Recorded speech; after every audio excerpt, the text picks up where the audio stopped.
Друзья, снова приветствую вас на канале Разводня как хобби. И мы продолжаем отвечать на вопросы подписчиков. И сегодня рассмотрим очередные вопросы. И первый из них называется так. Каким кормом кормлю я своих рыбок?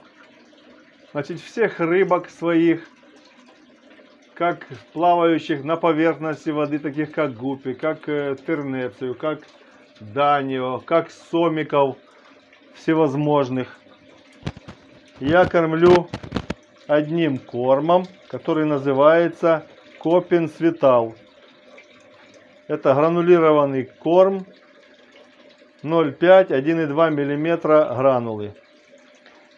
Он очень хорошо поедается всеми рыбками, как те, которые находятся на дне, потому что он наполовину плавающий, наполовину тонущий, так и рыбками, которые находятся и проживают в толще воды. Он, кстати, не мутит воду и не красит ее. Хотя предыдущие, где-то года 2 назад я покупал корм Копинс. Видно, либо он не оригинальный, он подкрашивал воду, вода становилась немного такая коричневатая. Ну, сейчас все нормально. И следующий вопрос. Из какого дерева у меня коряшки? И вообще, какие коряшки можно использовать для сомиков анциструсов? Вот смотрите, вот, например, вот эта вот коряшка. Это такая трехгодичная, наверное, ветка винограда. И вообще все коряшки, которые у меня есть, они у меня это виноградная лоза. Но можно использовать любое дерево, которое не смолистое и которое не выделяет различного рода дубильные вещества. То есть те, которые подкрашивают воду, либо могут ее ухудшить, ее состав. Вот можно видеть. Маленькие сомики анциструсы все сидят на коряшке. Она ей очень нравится. Она помогает сомикам, которые ее обгрызают, так скажем, да, помогает в пищеварении, то есть помогает переваривать пищу, которая к ним поступает в организм.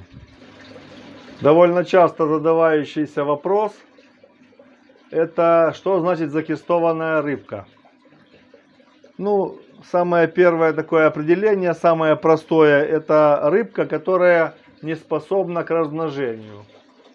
Если, например, рыбка плавает в аквариуме просто как декоративная, или еще может быть такой момент, что нет, например, самцов, да, то рыбка своевременно не выбрасывает икру, и со временем икра у самки начинает затвердевать.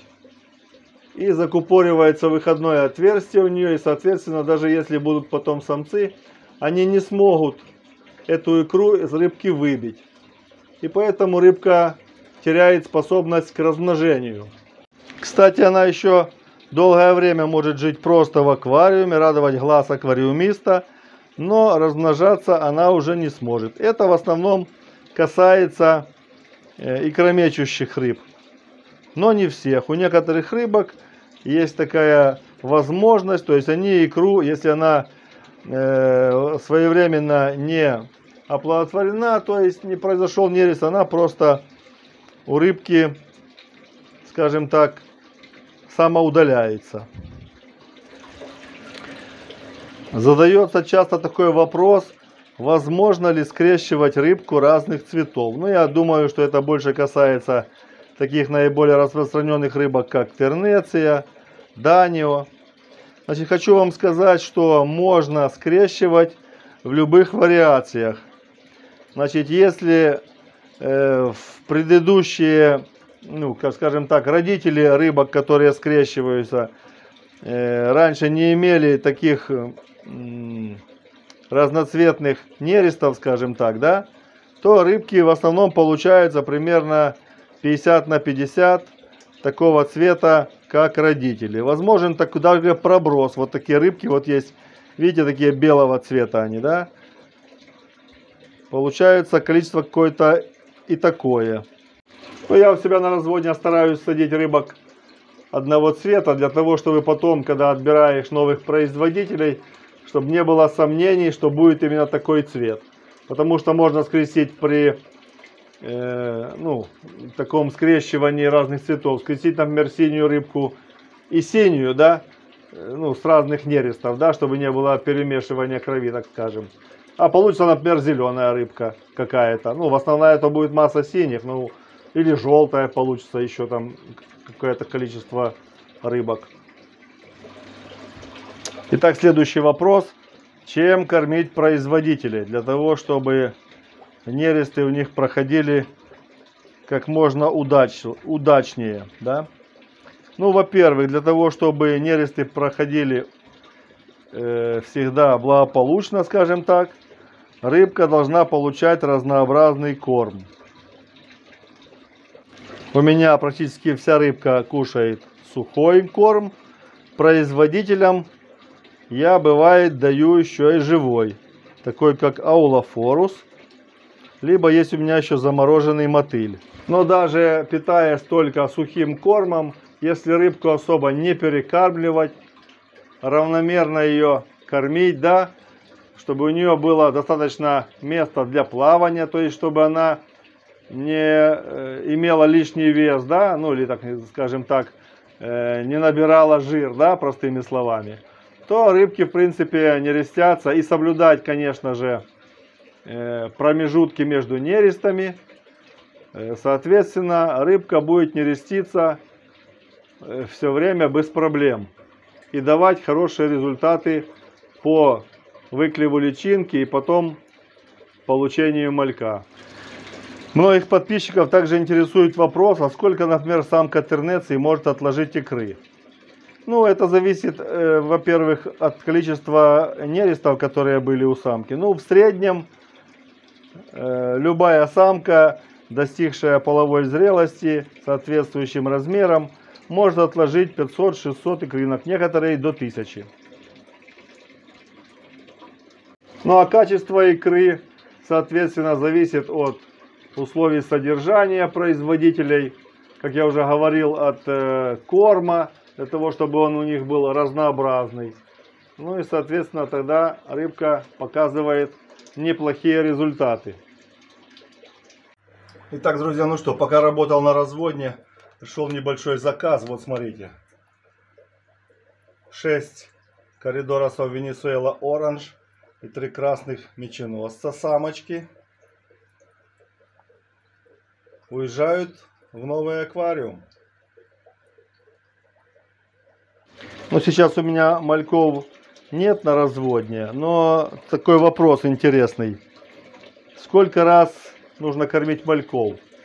Значит, живородящие рыбки, мальков можно кормить 2 раза, например, в день, утром и вечером.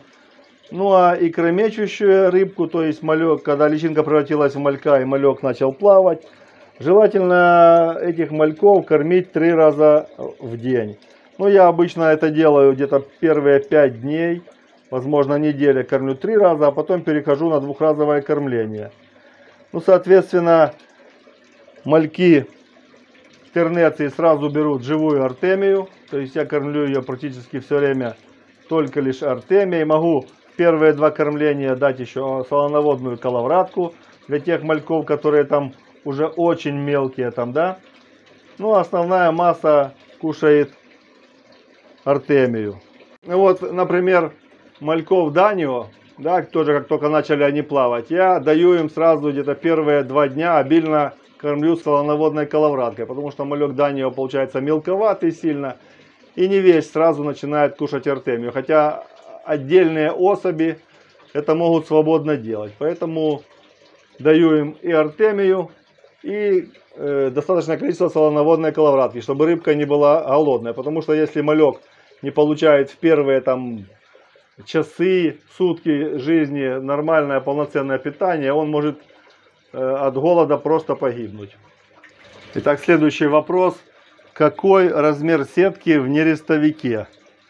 Где я такую сетку беру? Ну, во-первых, сетку эту покупал уже очень давно, года 4 назад, в обычном садовом магазине.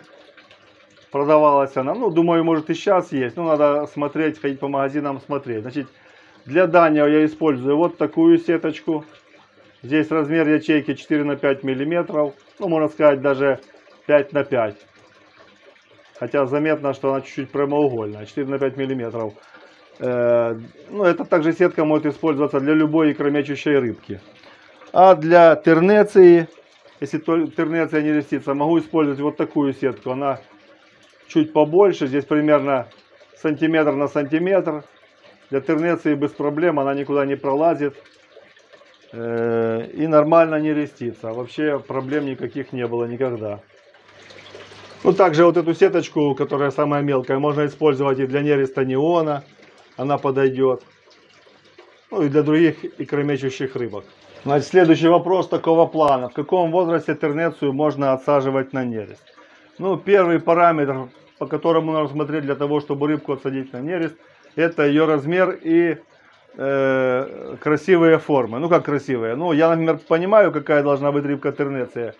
Какой должна она быть формы, там, какого размера, там, и так дальше, и так дальше. Поэтому мне это проще сделать. Вот, например, для начинающих аквариумистов рыбка, во-первых, должна быть размер ее не меньше 3 сантиметров. Ну, самочки, естественно, покрупнее, самцы чуть поизящнее. И возраст ее, ну, хотя бы 4 месяца, чтобы ей было. Хотя, если рыбки там скороспелые такие, растут очень быстро, можно пробовать и к концу 3-го месяца их не рестить, если они соответствующий набрали размер.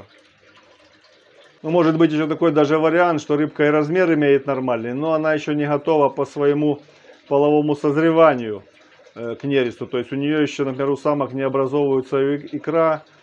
Ну и, соответственно, самцы еще слабо развиты для этих целей. Поэтому я рекомендую начинать садить тернецию на нерест примерно 4,5-5 месяцев. Тогда уже рыбка действительно готова к икрометанию. И с икры нормально получается личинка, а потом в дальнейшем и малек. Итак, друзья, следующий вопрос. Какого размера нерестовики? Значит, ну, например, возьмем вот этот вот нерестовик, да? Значит, у него размер, высота 25 сантиметров, ширина 15 сантиметров и длина 30 сантиметров. Если взять, например, вот этот, который рядом, он такой же самый, только у него высота 30 сантиметров. На 5 сантиметров он выше, чем вот этот, который рядом. А так все параметры остальные одинаковые. Объем, если наливать полностью, по-моему, там 11 литров. Если не полностью, ну литров 9-10. Ну, обычно для нереста используется половина, наливается всего лишь воды. То есть, ну, литров 5-6 для нереста хватает. Например, такой рыбки, как Данио, там вообще уровень воды можно сантиметров 10 всего иметь. Поставить внизу сетку. Этого будет рыбке достаточно для нереста. Для тернеции я использую столб воды примерно 16-17 сантиметров. Друзья, надеюсь, я ответил на некоторые ваши вопросы. Кому понравилось видео, не забываем поставить лайк. Кто не подписался на канал, подписывайтесь. Впереди много еще интересных видео. Скоро начнем нерестить рыбку. Будет очень интересно и прикольно. Ну и, соответственно, смотрите видео, которые появились. Они тоже поучительные и достаточно интересные. Все, до встречи на канале Разводня как хобби. Пока-пока, друзья.